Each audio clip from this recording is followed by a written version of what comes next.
Hey guys, so welcome back to Unit 2. This is Lesson 2.1 about justifying algebraic solutions.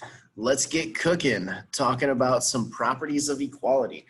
So these are a couple algebraic properties of equality. You guys have seen these since elementary school.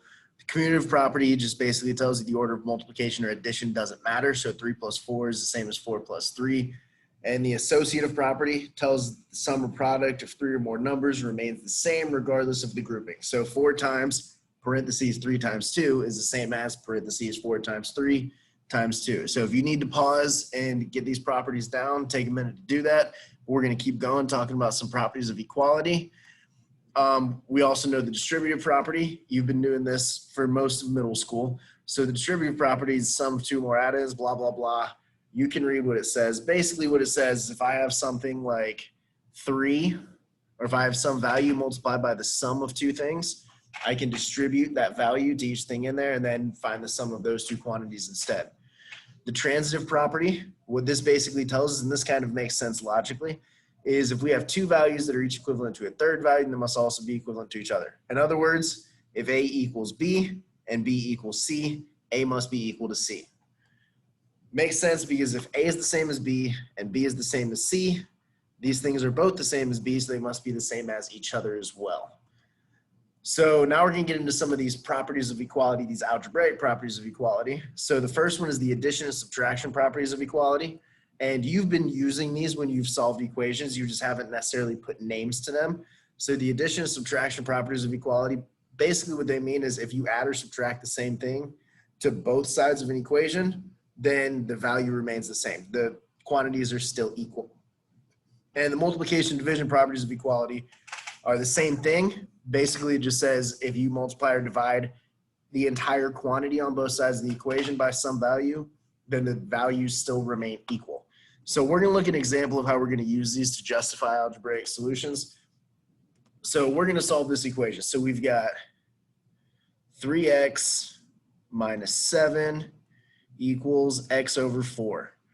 So the first thing that I want to do is I want to get rid of this over 4. So I'm going to multiply everything by 4. So I'm going to multiply both sides of the equation by 4. And I end up with 12x minus 28 equals x. So right here I use 2 properties. I use the multiplication property of equality,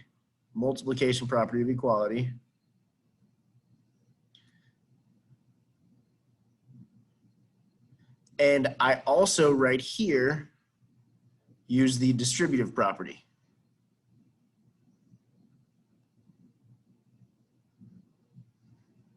Sorry for my handwriting. It is not that easy to write on this little pad thing that I'm using to write on this screen. So I'm left with this. I'm left with 12x minus 28 equals x. So in order to solve this, I want all the x's on one side of the equation. So I'm going to subtract x. So I'm left with 11x minus 28 equals 0. So right here, I use the subtraction property of equality.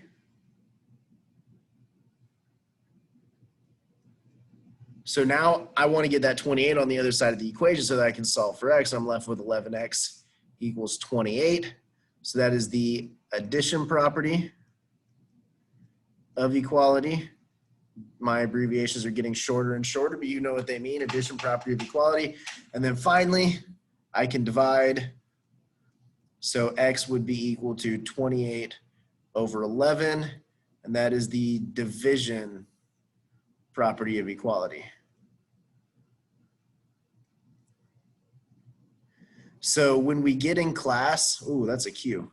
When we get into class, what we're going to do is I'm going to put an equation up and I'm going to ask you guys to solve it and justify by telling me which properties you use step by step. So for problems like this, you're going to have to justify what you did each step to explain why it makes sense algebraically. So that is it for today's topics.